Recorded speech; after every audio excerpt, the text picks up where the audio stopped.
When I first saw the ad, it seemed almost too good to be true. Caregiver needed. Room and board included. Must follow house rules. Contact us immediately. I was broke, barely scraping by with what little my student loans and part-time job could cover. The promise of room and board seemed like a rare opportunity, and the chance to get away from my chaotic dorm life sounded perfect. I had been in college for a year already, and although my mental health wasn't in the best place, I figured I could handle this. I called the number immediately. The phone rang a few times before it was answered by Mr. Withers, the elderly man who owned the house. His voice was soft, but carried a certain authority, and he asked me a few questions: what I was studying, why I wanted the job, and if I had any caregiving experience. When I explained that I was majoring in psychology, he seemed satisfied, though he didn't say much beyond that. When he told me about the job's duties, they seemed simple enough. Look after him, ensure his medication was taken on time, and maintain the house. The rules, though, were a little odd, but I didn't think much of it. "Just follow the rules and everything will be fine," Mr. Withers insisted. He didn't elaborate on what the rules actually were, just that they were important. I thought it was strange, but I was desperate for the work, so I agreed without asking too many questions. I even joked to myself, sounds like something from one of those cringy, creepypasta stories about strange rules to follow. The thought made me chuckle, but there was something unsettling about the way he'd spoken. Maybe it was just me, but I pushed the thought aside. I arrived that evening, eager to settle into my new role. The house was exactly what I had imagined, isolated and quiet, standing alone against the backdrop of an overcast sky. It was a large, old Victorian house, and as I approached, the overgrown ivy creeping along the walls seemed to give it an eerie, timeless look. The long driveway leading up to the house was shadowed by trees that blocked out the light, and the windows were curtained, blocking any hint of what lay inside. A cold sensation trickled down my spine as I made my way up to the front door, the feeling that I was being watched pressing against me. Mr. Withers opened the door to greet me. He looked frail, his skin thin and almost translucent. He was hunched over, supported by a cane, and his hair was white and sparse. But there was something unsettling about his eyes, sharp, calculating, as if he were sizing me up. His gaze lingered a little too long, and his hand reached out to shake mine in a firm grip. "You must follow the rules here," he said quietly, his voice almost a whisper. "They are for your safety and for mine. Do you understand?" I nodded, trying to shake off the uncomfortable feeling that lingered in my chest. He handed me a piece of paper with a list of rules written on it. They were simple at first glance. Never leave the house after dark. Don't speak to the shadows. Don't open the locked cabinet in the kitchen. There were a few other rules, but they seemed perfectly normal, nothing out of the ordinary. The list didn't bother me at first. After all, who wouldn't expect a few quirky rules from an elderly man in an isolated house? Maybe the shadows thing is a superstition, I thought. I'll humor him. There was no harm in following these rules, just a little oddity, that's all. Mr. Withers seemed pleased with my agreement, and he showed me to my room. It was a modest space, but comfortable. The bed was neatly made, the furniture old but well kept, and the window opened onto the backyard where I could hear the rustle of leaves in the wind. The house felt calm, maybe too calm. But for the first time in a while, I felt a sense of peace. But the unease didn't completely fade. I kept thinking about the rules. They kept rolling around in my head like a song you can't quite shake. Don't leave after dark. Sure, that made sense. No one wants to be out in the middle of nowhere at night, but then don't speak to the shadows? That was just strange. The longer I thought about it, the more I began to feel like there was something I wasn't being told, something Mr. Withers wasn't sharing. But again, I shrugged it off. I thought to myself, it's just an odd job, nothing more. But deep down, something told me that these rules were more than just harmless oddities. They were part of something else, and I was already too far in to back out now. The first few days went by smoothly enough. Mr. Withers didn't require much, mostly just helping him get through the day. I helped with his meals, administered his medication, and made sure he was comfortable in his armchair by the window. The house was eerily quiet, which I had come to enjoy. It gave me time to think, to reflect, to focus on my studies. But as time passed, the house began to feel strange, almost oppressive, like it was alive in some subtle way. The air always felt a little too thick, the silence too deep. It wasn't that I heard things, but more like I felt things, like the house was watching me. The rules began to occupy my mind more and more. They were always there, buzzing at the back of my thoughts, reminding me to check on Mr. Withers or to adjust the temperature of the house. It was all fine at first, just keeping him on a strict regimen. But then little things started to shift. One night I was cleaning up the kitchen when I heard a noise, a soft, faint tapping sound. At first, I thought it was just the wind, but it seemed to be coming from the direction of the locked cabinet. I froze for a moment, my chest tightening. It was just my imagination, I told myself. Still, I couldn't shake the feeling that something was wrong. The shadows in the kitchen seemed to stretch a little longer, and the room felt colder than usual. The next morning, Mr. Withers didn't seem like himself. His eyes were unfocused. His body slouched deeper into the chair than usual. I couldn't figure out what was wrong, but I felt an overwhelming urge to help him. His condition was worsening, but I couldn't figure out why. He hadn't been this bad just a few days ago, yet somehow, in my mind, I was certain that I could fix it, that I could follow the rules and bring things back to normal. I checked the rules list again. Never leave the house after dark. Don't speak to the shadows. Don't open the locked cabinet. But when I looked at him again, I felt like something had changed. His breathing was shallow, and his once clear gaze was fogged with something dark. I wasn't sure whether it was his illness or something else entirely, but the look in his eyes unsettled me. It was like he was trying to tell me something, but he couldn't speak. His hand twitched on the armrest, his fingers curling inward. The rules had been easy at first. Follow them and everything would be fine. But now I felt this intense pressure. I needed to follow them to the letter. I caught myself whispering the rules aloud as I cleaned, almost as though saying them would make everything feel normal again. Never leave after dark. Don't speak to the shadows. I chuckled softly, dismissing the oddity of it all. I wasn't like those creepypasta stories. I wasn't going crazy. But then it happened. That night I glanced up at the hallway mirror, and for a split second I thought I saw a movement behind me. It was so quick, so fleeting, that when I turned there was nothing there. But my pulse quickened, my skin tingling. I shook it off, trying to convince myself that I was just tired, that the silence of the house was making me paranoid. Yet that night I stayed awake, staring at the shadows in the corners of the house. They seemed to grow longer, thicker, reaching toward me, as if they had a mind of their own. It's just your imagination, I told myself again. But the whispers had started. They were faint at first. Whispers I couldn't quite understand, but they were there. I couldn't help but feel like the house had changed. It wasn't just the rules now. The house itself had a presence, and it was demanding I obey, demanding I follow its commands. The longer I stayed in this place, the more it felt like I was no longer just caring for Mr. Withers. I was caring for something else, something far darker. The patient was sick. The house was sick, and I was becoming part of it. Days blurred together. I wasn't sure how much time had passed, but the house felt different now. I felt different. It wasn't just the patient's health deteriorating. It was something deeper. Something inside me was shifting, and I couldn't tell if it was the house or my own mind.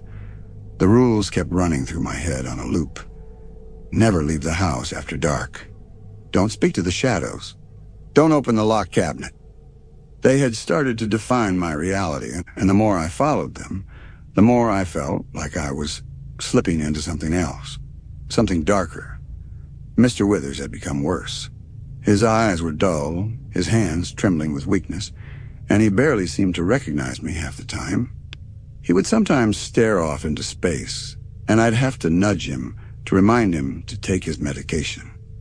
But his condition wasn't the only thing that had worsened. The house was changing too. I couldn't pinpoint it, but it felt as though something had shifted. The air itself seemed denser, heavier, like the walls were slowly closing in on me. The shadows felt deeper, darker watching me. I could sense them, even when I wasn't looking. The house was watching me. It all started when I found myself pacing through the halls at night, checking and rechecking the windows, adjusting the temperature. I didn't need to do it, I knew I didn't, but the unease gnawed at me. The rules were becoming more than a list of instructions. They were a way to hold everything together. It felt like if I followed them, I could keep the chaos at bay. And when I followed them, I felt secure. But when I didn't, when I doubted, the air seemed to shift, as if the house was waiting for me to break. Then the voices started. At first, they were barely noticeable, soft whispers I could dismiss as my imagination. But as the days passed, they grew clearer, more distinct. "You're doing it wrong," they'd say. "You need to follow the rules." Sometimes I thought I could feel them behind me, right next to my ear, but when I'd turn around, no one was there. One night, while checking the kitchen, I caught a glimpse of the locked cabinet. I hadn't thought about it much since I first arrived.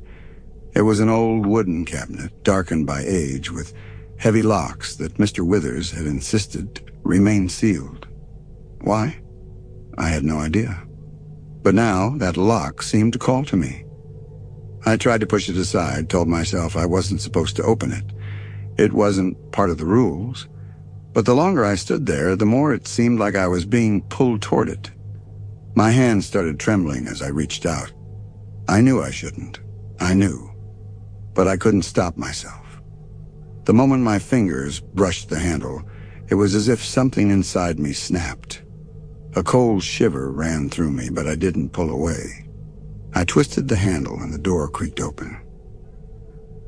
Inside, there was nothing. Just a few empty cans, old plates, dusty boxes.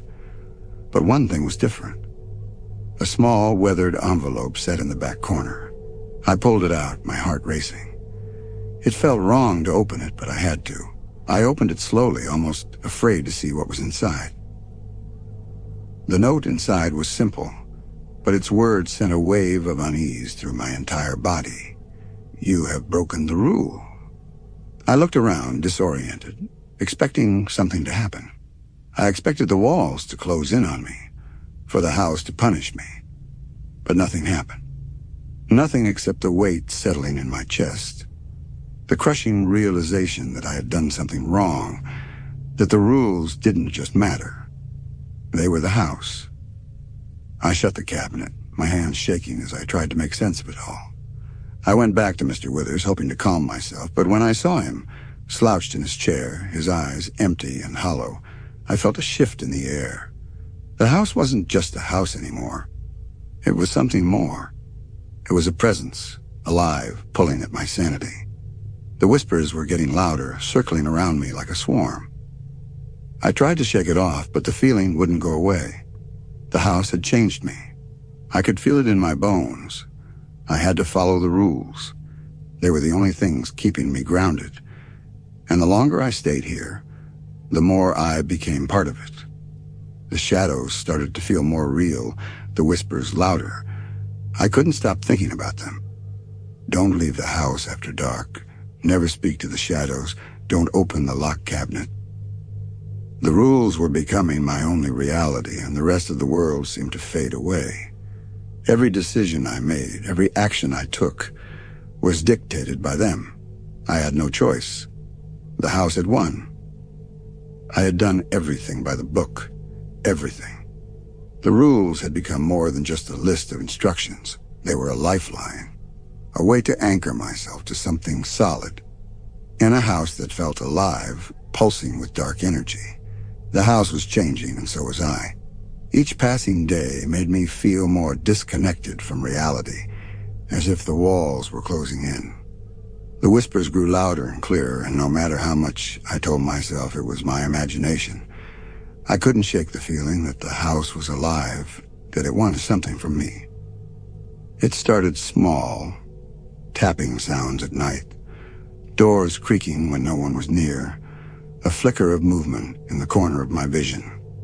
But soon the lines between what was real and what was in my head blurred. The house seemed to have its own pulse, like it was breathing with me. I couldn't explain it, but the more I tried to ignore it, the worse it became. The shadows felt alive. Sometimes they seemed to move on their own, stretching and shifting, following me through the house. And at night, when I thought I was alone, I could hear them whispering my name. But the worst part wasn't the house itself, it was Mr. Withers. His condition had worsened, but not in a way I could explain. One morning I found him in the same position as the night before, his body unmoving, his eyes blank, staring ahead but not seeing anything. I tried to get him to take his medication, but he didn't respond. I had been told this might happen. It was part of his illness. But something about it felt off, like he wasn't just sick. That was when the first real crack in my mind started to form. The rules, the ones I had been following so diligently, weren't enough anymore. They weren't just a way to keep him safe. They were my only anchor, my only way to make sense of the chaos. So I doubled down, following the rules more strictly than ever. I made sure he took exactly the right amount of water, no more than a sip at a time. He couldn't sit in the sun for longer than 5 minutes. If he moved too much, I had to adjust his position to keep him calm. These rules had to be followed. The whispers in my mind told me that if I didn't, something bad would happen. The cabinet became an obsession. I kept it locked, of course. I was following the rules, after all. But there was something inside it that called to me. Every time I walked past, I could feel it. A compulsion, like a hand, pulling at the back of my mind. I tried to ignore it, but the pressure grew. It felt like the house was watching me, waiting for me to break. And then it happened. I found myself standing in front of the locked cabinet one night, the key in my hand without even realizing how I had gotten it. My fingers were trembling as I inserted it into the lock. The moment the cabinet door creaked open, I felt a shift in the air. Inside, nothing had changed. But the moment I looked inside, I felt a wave of nausea wash over me. The air in the room grew thick, suffocating, and my head started to spin. There was no reason for this. There couldn't be. It was just an old cabinet filled with old things with no real significance. But the moment I touched the envelope inside, my vision blurred. My hand trembled as I pulled the envelope out. The handwriting on it faint but clear. "You have broken the rule." I froze. The whispers began again, louder this time, more urgent, like a chorus of voices, all telling me the same thing. "You've broken the rule." The shadows in the room seemed to stretch toward me, their edges sharp, jagged like claws. My breath came in shallow bursts. My body was telling me to run, but I couldn't. I couldn't leave. The rules were clear, weren't they? I had to follow them. If I didn't, the house would take something from me, take everything from me. I turned back to Mr. Withers. His eyes were still open, but he wasn't looking at me. He was looking past me, his gaze hollow. I rushed to him, but something was wrong. His breathing had stopped, his chest still. His body felt cold, too cold. I couldn't remember the last time I had checked his pulse. I had been too focused on the rules. Had I been too late? I checked his pulse frantically, but there was nothing. I wanted to scream, but the sound wouldn't come. The house felt wrong. The air had grown thick, pressing down on me. The whispers were deafening now. The walls of the house creaked, shifting as if the house itself was alive, feeding off my fear, feeding off my mistakes. The shadows seemed to close in, surrounding me. I had to follow the rules. I couldn't let this happen. I couldn't be the one responsible for this. I turned back to the cabinet, my hands shaking as I picked up the envelope again. "You've broken the rule," it said. I didn't understand what I had done wrong, but it didn't matter. The house demanded that I follow the rules. If I didn't, I would lose everything. The shadows in the room whispered louder now, their voices swirling around me. They were angry. I had broken the rule. The house seemed to press in on me as I stood there, trembling, staring down at Mr. Withers. His body was stiff, cold to the touch. My mind raced, unable to grasp the situation. He couldn't be dead. Not like this, not on my watch. I thought back to the rules. The rules were meant to keep us safe. But they hadn't worked. Had I missed something? Had I broken another rule without realizing it? I tried to keep calm, tried to think logically, but my thoughts were a chaotic mess. I could hear the whispers again, louder this time, but they weren't comforting. They were accusatory. "You failed."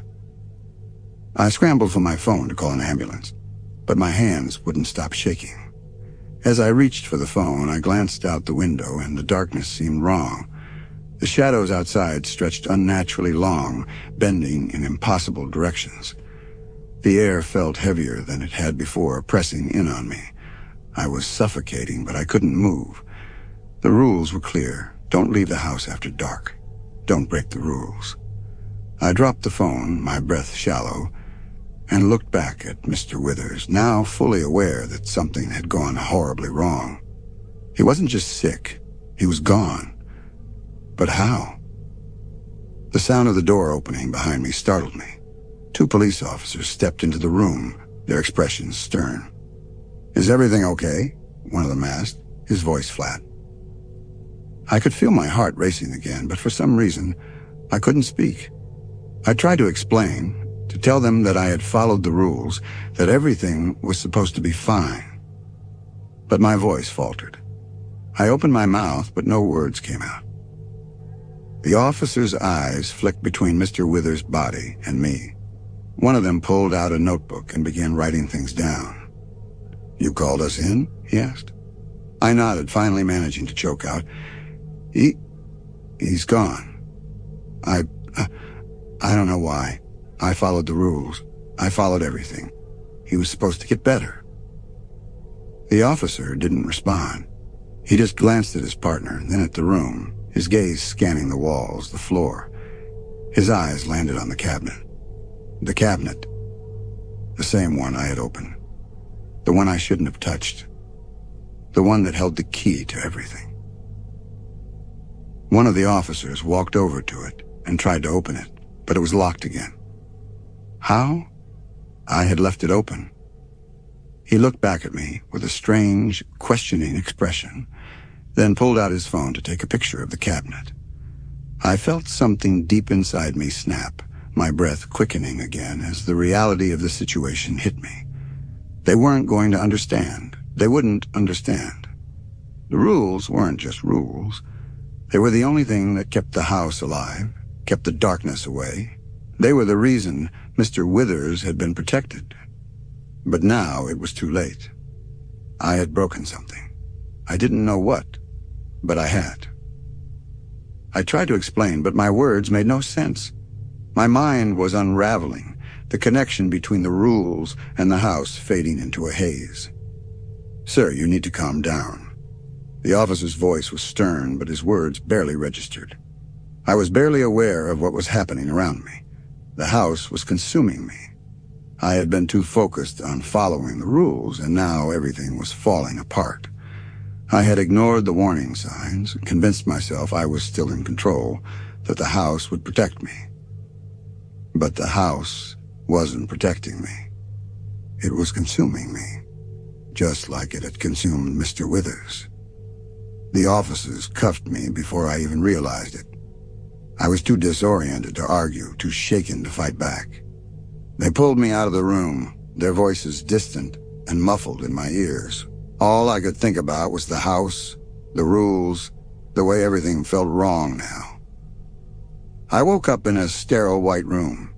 The walls were blank, the floor cold beneath me. For a moment, I didn't know where I was. My body ached, my head pounded, and the taste of fear lingered in the back of my throat.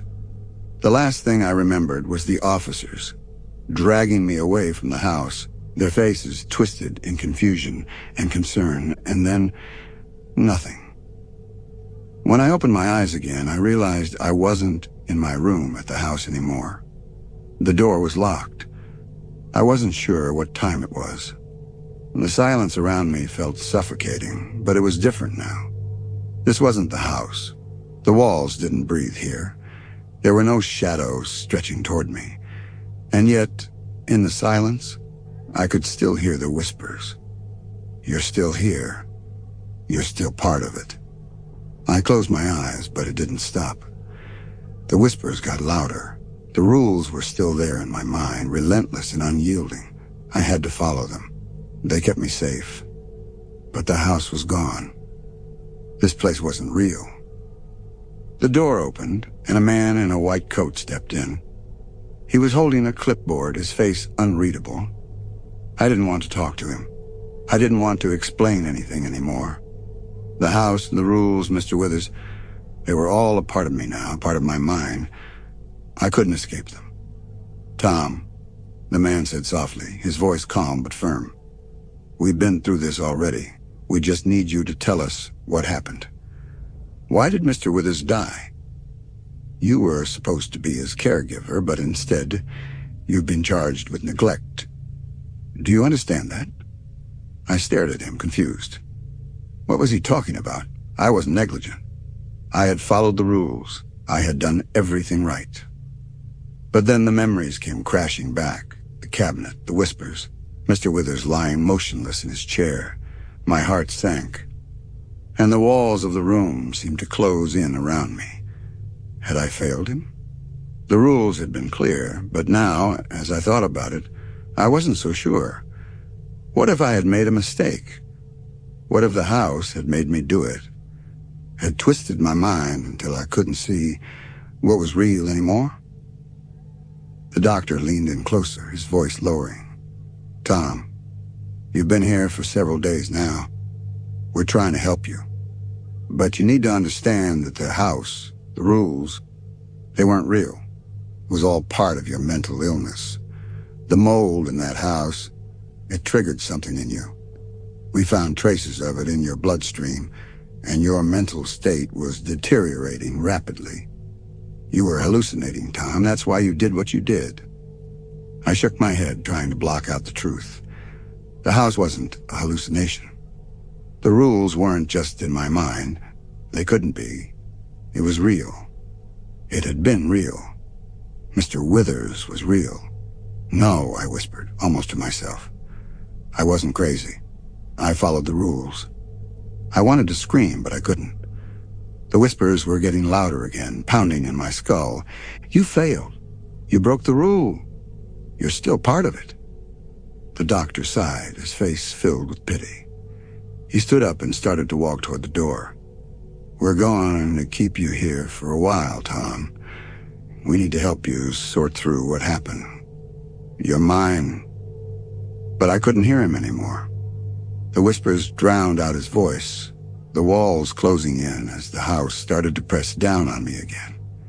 It had never left. It would never leave. I was part of it now, and no matter where I went, no matter what they did to me, the rules would always be there.